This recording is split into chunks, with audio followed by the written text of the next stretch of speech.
बिस्मिल्लाहिर्रहमानिर्रहीम, अस्सलाम वालेकुम। साराना का सलाम कबूल कीजिएगा। गुड मॉर्निंग, सुबह बखैर, सुबह जो सलाम।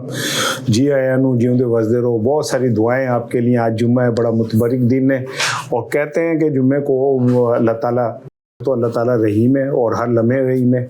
वैसे तो हो सकता है मिथी हो गई वाले दिन बड़ा कोई होता है नेक बंदे लिए तो जुम्मा की तो पीर की मंगल की एक ही बात होती है, लेकिन फिर भी चले क्योंकि जुम्मे की नमाज होती है, मुसलमान इज्तमाही तौर पे नमाज पढ़ते हैं, तो इसलिए कहा जाता है कि जब इज्तमाही तौर पे दुआ मांगी जाती है तो उसकी बड़ी बरकत होती है। मेरी दुआ है कि अल्लाह ताला आपको हमेशा अपने हिफ्ज़ मान में रखे। दायरे गैर में रहने वाले जो मेरे पाकिस्तानी हैं उनके लिए ढेरों दुआएं, दिल से दुआएं। पाकिस्तानियों के लिए जहाँ पे भी हैं ढेरों दुआएं। 6 ज़िलक़द है, 24 अप्रैल और 13 विसाख है। अच्छा, तो मैं देखें, बात तो ज़ाहिर है एक बड़ी इंपॉर्टेंट है कि पाकिस्तान का एक बहुत बड़ा ओहदा जो मैं समझता हूँ कि वन ऑफ द टॉप जो है वो उसके मुतालिक बड़ी चहमगोइयाँ हो रही हैं। चल सीधी बात करता हूँ कि आसिफ अली जरदारी के हवाले से क्या गेम पक रही है, क्या हो रहा है।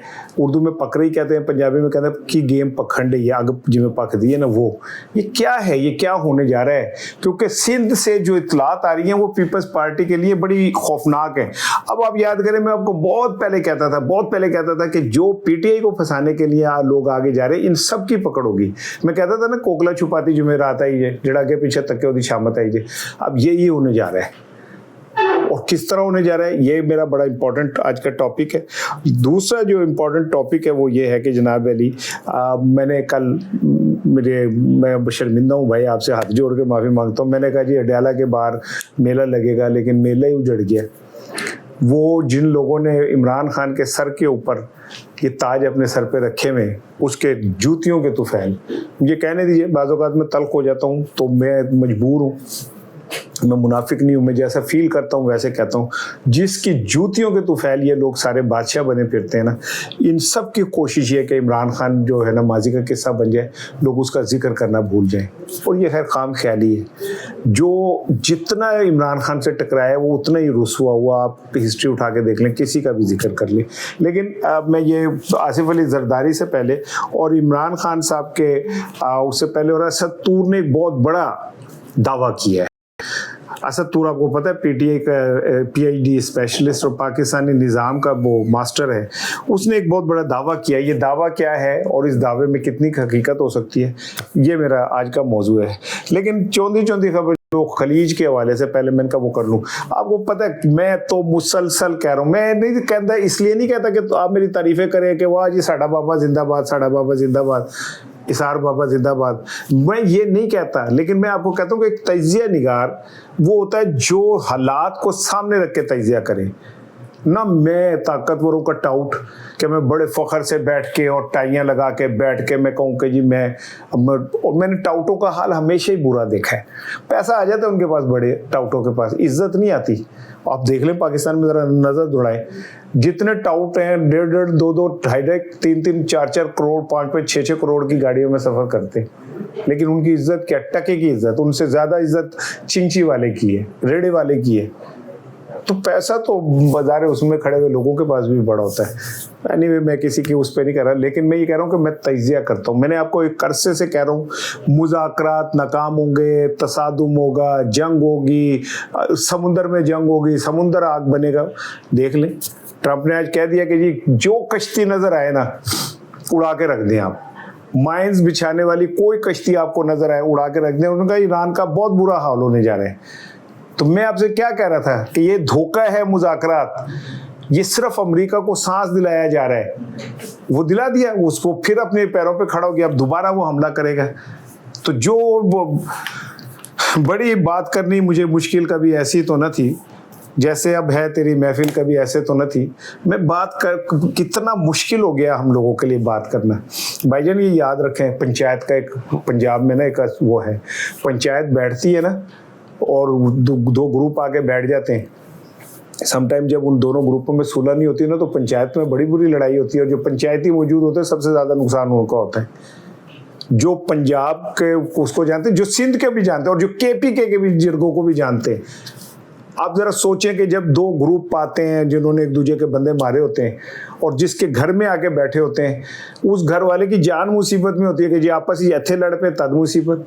अगर ना हुई सुलह तो कोई नया रफड़ ना पड़ जाए, तो सब कुछ हो रहा है। बाज़ औक़ात सुलह कराने वाले को वजह जाती हैं, और अल्लाह पाकिस्तान की खैर करे, इससे ज़्यादा मैं नहीं कहूँगा। जो मैं कह रहा हूँ मुझे उम्मीद है आप समझ रहे होंगे, आपको बात समझ आ रही होगी कि ये हमारे गले ना पड़ जाए। मैं बहुत दिनों से आपको कह रहा हूँ। दूसरी बात भी, 3 बातें मैंने आपसे की खलीज पे, सुलह नहीं होगी, नहीं हुई, समुंदर आग उगलेगा, वो उगलने लग गया। तीसरी अब आपको मैं कह रहा हूँ कि जो पंचायती है उनके लिए बड़ा मसले बन जाते हैं। इस बात को आप याद रखिए कि आने वाले दिनों में होगा। लेकिन अमेरिका में ट्रंप के लिए वो आसानियां नहीं है। अमेरिका का जो एक वो CIA का एहलकार है जो तजिया कार भी है, उसने 2 चीज़ें कही। अब मुझे नहीं पता, मैं उसकी ज़बान से कह रहा हूँ। उसने कहा जी जब ईरानी हदूद में जहाज़ गया और वो पकड़ा गया, तो ट्रंप का कहते हैं कि वो बौखला के वो वार रूम में आया और आके उसने कहा कि मैं जनाब अली ईरान को न सफ़ा हस्ती से मिटा दूंगा। अब ही अकॉर्डिंग टू हिम, मैं नहीं कह रहा, कहता है कि वहाँ पे जो आला ऑफिसर थे फौज के, उन्होंने ट्रंप को ज़रा ठंडा करके बाहर निकाला और एक अफसर ने कहा कि ये बुढ़े को अब अंदर नहीं आने देना आपने। दूसरा आपको याद होगा कि कहा जाता है कि जी अमेरिकी सदर के पास वो एटॉमिक ब्रीफ केस होता है उसके साथ एक कर्नल के, तो जब वो चाहे वो बटन दबा सकता है। ट्रंप ने एक मीटिंग में कहा कि मुझे कोड दें, तो उन्होंने कोड नहीं दिया। इससे ये ना समझिएगा कि जी दुनिया के हर मुल्क में एस्टेब्लिशमेंट बड़ी तगड़ी होती है। मैंने वैसे एक बात की कि उन्होंने कहा बाबा पागल हो गए, बटन ही ना दबा दे किधर, क्योंकि अब बटन दबाना ये नहीं है कि उससे तेहरान खत्म हो जाएगा, उससे 70% जो पॉपुलेशन है वो मुतासिर होगी, और ये कायनात भक्कर के उड़ भी सकती है। अब बहरहाल अल्लाह ताला। तो ट्रंप साहब का मैंने बताया वो जो क्या कहते हैं, उसके खिलाफ, ट्रंप के खिलाफ आहिस्ता आहिस्ता आहिस्ता नफरत बढ़ रही है। ताज़ा तरीन झटका जो उसे लगा है वो उसके सेक्रेटरी अमरीकी बहरिया है, जॉन सी फेलिंग है या फीलिंग है, फेलिंग ही होगा। अब ये वो शख्स है जिसने अब ट्रंप को सदर बनाने में एड़ी चोटी का जोर लगाया। ये वो शख्स है जिसने पैसे भी लगाए, लॉबिंग भी की, ताकत भी इस्तेमाल की, अपनी जहानत भी इस्तेमाल की, पार्टी के अंदर तो ट्रंप के लिए गुंजाइश पैदा की। उसने भी कहा यार मुझे माफ़ कर दे भाई, तेरी वजह से मेरी भी। आपको पता है इससे पहले भी 18 जनरल्स निकाले जा चुके हैं इख्तलाफ के ऊपर। तो इस सारी सूरत हाल में वो जब ये जो अपने फील्डिंग साहब हैं या जो भी हैं, उन्होंने साफ साफ कह दिया कि भाईजान हमें माफ़ कर दें, हम आपका, मैं तेरे तेरी ना जेड़े खे तेरे सारी पैरी है ना, मैं नीचे पानी, और उसने हाथ उठा दिया है। लेकिन ट्रंप के मुतालिक ये कहा जा रहा है कि वो जिस तरह अड़ा हुआ है, जिस तरह अब वो धमकियाँ लगा रहा है, उसकी जहनी हालत ख़राब हो चुकी है। जो रज़ा शाह पहलवी जूनियर है, जिसका ख्वाब देखा जा रहा था कि ये बंदा है जी जो रिजीम चेंज होने के बाद आएगा, इससे पहले एक नई आजकल मीडिया एक जंग चल रही है। आप ज़रा गौर कीजिएगा कि जी ईरान में 2 ग्रुप बन गए हैं। पासदारान इनकलाब एक साइड पे है और ईरानी इसराइल जो क़यादत है पॉलिटिकल वो एक साइड पे। मेरी एक बात याद रखिएगा, दुनिया इधर की उधर हो जाए, वो जो ताकतवर ग्रुप है ना पासदारान इनकलाब, वो रिजीम चेंज नहीं करेगा। ये ईरानी है, जानों की कुर्बानियाँ दे दी हैं इन्होंने, अपने बच्चे मरवा दिए, अपने रहबर मरवा दिए, $270 बिलियन का मुल्क में तबाही फैला दी। रिजीम नहीं चेंज की उन्होंने, जो पहले दिन से उसकी ख्वाहिश थी। कहते थे कागज़ आया ऐसी तो रिजीम चेंज हो गई थी। और जनरल बाजवा ने अगले दिन बैठ के 12-13 बच्चों को बिठा के अमेरिका के हक में तकरीर की कि भाईजान मुश्तरी होशियार पोश, मेरा कोई ताल्लुक नहीं गा ऐस गल, मैं आपका जनाब, मैं तेरे फ़कीरों में, मैं तेरे गुलामों में। वहाँ नहीं रिजीम चेंज होगी। और वो जो रिजीम चेंज के जगह पे जिसे ला रहे थे रज़ा पहलवी जूनियर को, उन्होंने टमाटर पै गए ने।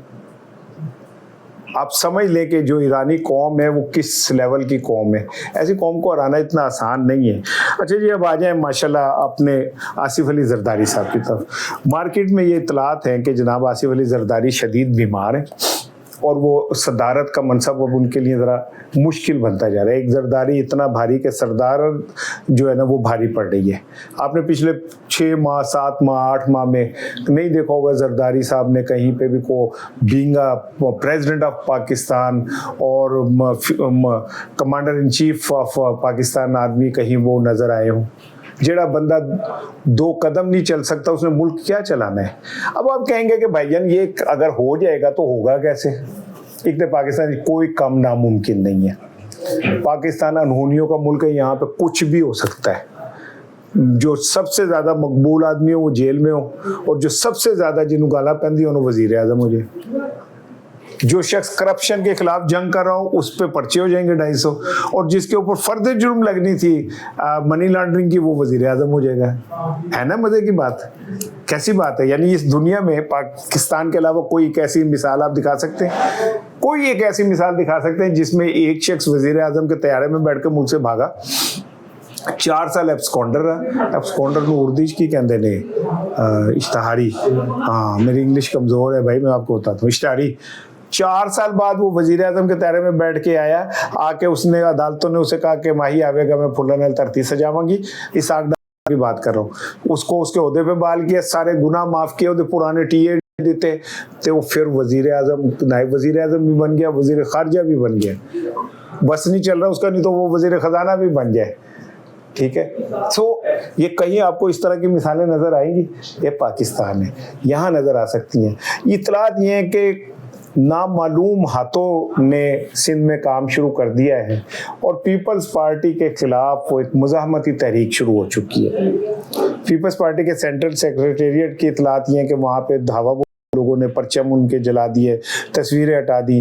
अब वो जो कराची का मेयर है उसने कहा कि अगर किसी ने अपने दीवार पे लगाया फ्री अब कराची, तो वो उसकी दुकान जो है ना वो बंद कर दी जाएगी। इससे आप अंदाज़ा करें वहाँ पे अंदर पीपल्स पार्टी का वजूद सिंध में आप यकीन करें ख़त्म हो चुका है।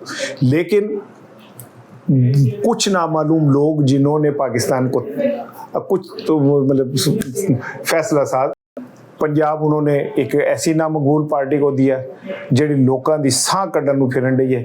सिंध उन्होंने इंतहाई नामकबूल पार्टी को दे दिया, वहाँ पे GDA की सीटें भी छीन के उन्हें दे दी गई। बल्कि सायरा बानो साहब बता रही थी, कहती जब वो हमारी सारी सीटें पीपल्स पार्टी को दे दी गई, PTI की भी छीन के दे दी गई, तो जो हमारे चेयरमैन थे पगाड़ा साहब, उनको कुछ सीटें का जी आपके, तो उनका ए भी उन्होंने ही दे दो। पीपल्स पार्टी को जिस मसनूई तरीके से सिंध में बिठाया गया, जो पंजाब में रहते हैं वो समझ जाएंगे कि जैसे नवाज शरीफ को और मरियम साहब को बिठाया, सेम इसी तरह सिंध में उन्हें बिठाया गया। अब सिंध में अगर उनके खिलाफ ये तहरीक मज़ामत शुरू हो रही है, उनके झंडे जलाए जा रहे हैं, तस्वीरें हटाई जा रही हैं, तो आप समझ लें कि कोई उनसे नाराज़ हो गया।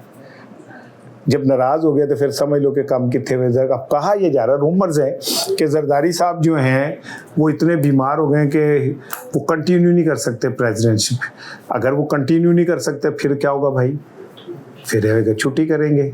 छुट्टी कितनी करेंगे? लंबी छुट्टी करेंगे। लंबी छुट्टी के बाद फिर ये जो सदर का ओहदा है ये कहाँ जाएगा? ऐदू कौन लेके बैठेगा? यहाँ से मेरे भाइयों कहानी नहीं शुरू होती है। कहानी ज़रा औखी है, सस्पेंस है, थ्रिलर है, इसमें एक्शन है, कश्त-ओ-खून है। तो ये कुछ एक आधे दिन के लिए छोड़ देते कि फिर क्या होगा। ज़रा कहानी में थोड़ा सा थ्रस्ट रहना चाहिए ना। इतना मैंने आपको बता दिया कि जरदारी साहब बीमार होके हो सकता है लंबी छुट्टियों पे चले जाएं, उन्हें ध्यान कौन रिप्लेसमेंट करेगा ये मैं ब्रेक के बाद बताऊंगा। लेकिन अभी नहीं ब्रेक, अभी मैं ज़रा कुछ चीज़ें और हैं। अच्छा भाईजान देखें, कहते हैं ना यार दुनिया में पहले चले मैं वो सॉरी अडयाला की मैंने आपसे कहा था जी अडयाला में मेला सजेगा, ये होगा वो होगा। 5-7 लोगों के नाम भी गए हुए थे कि जी ये लोग जो हैं नसीबुल्ला साहब, आगा एहतशाम, फजल इलाही, फलकनाज चित्राली, चौधरी जावेद अख्तर, सरदार गुलाम चौधरी, गुलाम हुसैन, ये लोग जो हैं जाएंगे अडयाला में इमरान खान से मिलने। एक बंदा नहीं गया। दुख हो रहा है ना आपको? ये दुख मुझे भी हो रहा है। इसलिए नहीं कि PTI मेरी को फूफी की पुत्र है, इसलिए कि मुझे नज़र आता है कि पाकिस्तान में बेवफाइयाँ, गद्दारियाँ, मुनाफकतें ये कोई नई चीज़ नहीं है।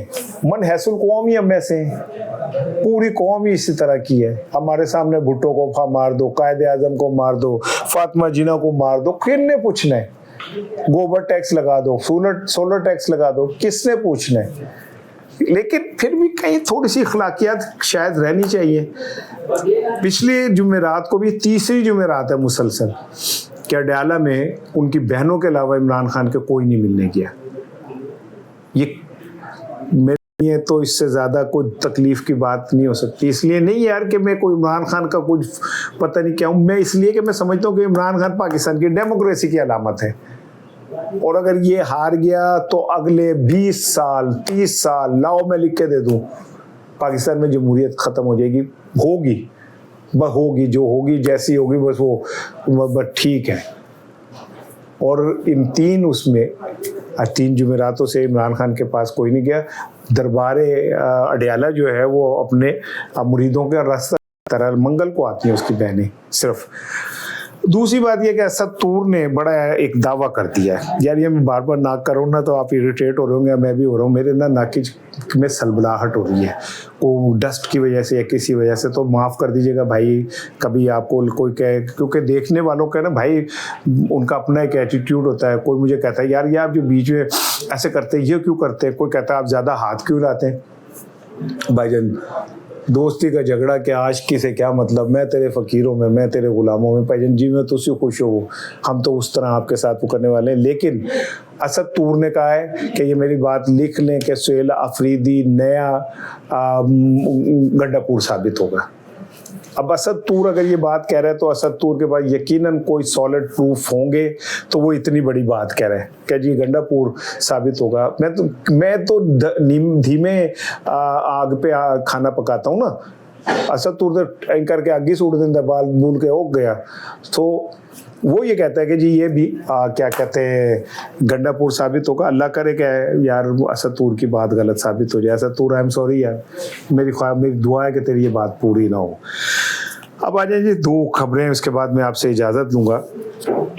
एक तो है पाकिस्तान का एक लड़का है सालेह आसिफ, आपने नाम सुना होगा, उसने को आर्टिफिशियल इंटेलिजेंस के अंदर उसने कुछ कनेक्टिविटी की। मुझे यार चूँकि मैं बिल्कुल देसी आदमी हूँ, मुझे नहीं, मैंने बार बार पढ़ा कि मुझे याद हो जाए कि वो क्या था कनेक्टिविटी और पता नहीं क्या, मैं नहीं कह सकता भाई, मेरी डोमेन ही नहीं है। मुझसे आप मोहब्बत की बात कर रहे हैं, मुझसे ख्वाबों की बात कर रहे हैं, मुझसे तितलियों की बात कर रहे हैं, मुझसे रंगों की बात कर रहे हैं, जुगनुओं की बात कर रहे हैं, मैं ना को बोलूँगा तो सीधा आ जाओगे, मुझसे नहीं होता। लेकिन ये जो लड़का सालेह आसिफ है, इसने कुछ अरसे पहले एक नाम एकदम आईटी में आया, और ये पाकिस्तान का लड़का है, 26 साल उम्र है, कराची से है।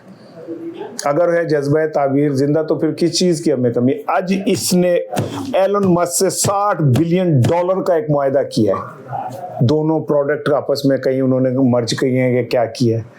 $60 बिलियन की हमारी इकोनॉमी नहीं है पूरे पाकिस्तान की, और एक लड़का 26 साल का साले $60 बिलियन का कॉन्ट्रैक्ट कर रहे हैं, इसलिए कि उसकी नीयत ठीक है, इसलिए कि उसे अपनी मेहनत पे यकीन है, इसलिए कि वो एलन मस्क की कंपनी में क्लर्क नहीं लगा जाके ट्रंप दे आगे तेरे मैं गावा जुगनी अल्लाह बिस्मिल्लाह मेरी जुगनी नहीं गाई, उसने खड़ा हुआ अपने पैरों पे। $60 बिलियन मुंह तो कहना होता है, मैं गिनना शुरू करूँ ना तो मैं फौत हो जाऊंगा, नहीं गिन सकता।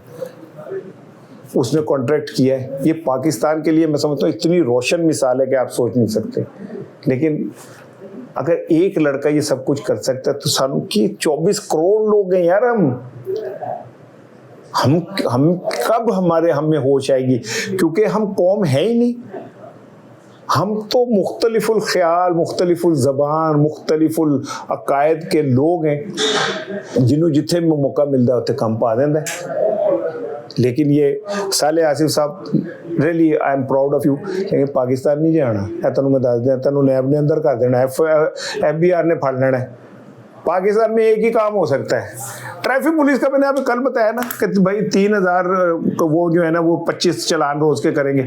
दुनिया में पुलिसिंग का मतलब होता है टू फैसिलिटेट द पीपल। ये वाहिद पाकिस्तान है जहाँ पे पुलिस वाला छुप के खड़ा होता है कि गलती करे थे मैंने पढ़ा। पुलिस का काम है गलती से पहले पकड़ के गलती को रोक लेना, ये वेट करते हैं गलती हो जाए फिर। अब लाहौर की सड़कों पे देख लें, ट्रैफिक रवा दवा रखना इनका काम है, ट्रैफिक रोक के गड्डियां रोक के साइड से ला रहे होंगे। मरियम साहिबा पता नहीं ये 6-7 करोड़ रोजाना का बनता है, पता नहीं कितने जाना है पैसा।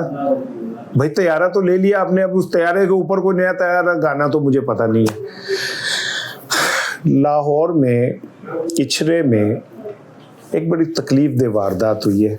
ओ सॉरी सर, मैं तो एक बात ही भूल गया यार, जिसके लिए मैंने वो किया था, मेरे प्यारे दोस्त गवर्नर सिंध अब क्या नाम है उनका भाई, गवर्नर सिंध का हमारे, नहीं वो जो भाई अभी हुए मेरे दोस्त, उनकी एक मेरी वीडियो बड़ी मशहूर हुई थी जिसमें जब मैंने कहा था कि भाई कौन बोल रहा है, तो उन्होंने बड़े को मिसार राना साहब मैं निहाल हाशमी बोल रहा हूँ। तो मैंने कहा भाई इतना ऊंचा क्यों बोल रहे हो, रोजा लग रहा है तुम्हें? तो वो अगर वीडियो कहीं हुई तो यार शेयर करना, यार देखो यार कैसा सूबा है ये। गवर्नर साहब गए, उन्होंने पीछे किसी ने टोपी ला ली सर, तो उन्होंने पता भी नहीं चले, वो अड्डे का अल्लाह लोग ने, उन्हें यही नहीं पता, 100 बंदों में एक बंदे ने उनकी टोपी उतार ली। यार जहाँ गवर्नर की टोपी महफूज नहीं होता, खेम महफूज होना है कुछ और। गवर्नर साहब की टोपी खैर होते है सुन्न आदमी ने, मौला खुश रखे अल्लाह। उस दिन वो रिबन काट रहे थे तो कैंची कदे उत्ते जाती सी कदे थल्ले जाती सी। वो एक हमारे एक चर्सी ने नशे वो अपनी आंखें डोनेट कर दी, तो किसी ने कहा कि यार ये कोई कौम को पैगाम ही दे दो, जिसने लगाना कहना और जिन्होंने लानी है उन्होंने दाद देना कि 2 सिक्टा के बाद खुलेगी। मैं नहीं किसी का कह रहा भाई, वो वीडियो देख के मुझे आ रही थी, वो रिबन नहीं कट रहा था, कभी कैंची इधर जाती थी, कभी वो लोग जो रिबन नहीं काट सकते यार, आप उन्हें मुल्क पकड़ा देते, कितने दुख की बात है। चलें जाते जाते एक अफसोसनाक खबर, इचने में वो घर में कई लड़ाई शड़ाई हुई, सास की बहू से, फिर देवर ने कई भाभी के साथ बदतमीजी की, गाना शाना भी कटी होनी नहीं है वो, उसने रात को अपने 3 बच्चे कत्ल कर दिए यार। पता नहीं हमारी तो ममताओं को भी क्या हो गया यार, माँ अपने बच्चों के गले पे छुरी चला रही है। हैरानगी हुई मुझे कि इंसान अपनी नफरत में इतना अंधा हो जाता है कि उसे अपने बच्चों के ऊपर चलती हुई छुरी और उनकी चीखों से भी कोई उसको होश नहीं आता। इस औरत पे मुझे हैरत हो रही है। अल्लाह सब माओ की खैर करे जी। अस्सलाम वालेकुम, बात होगी इंशाअल्लाह ताला शाम को।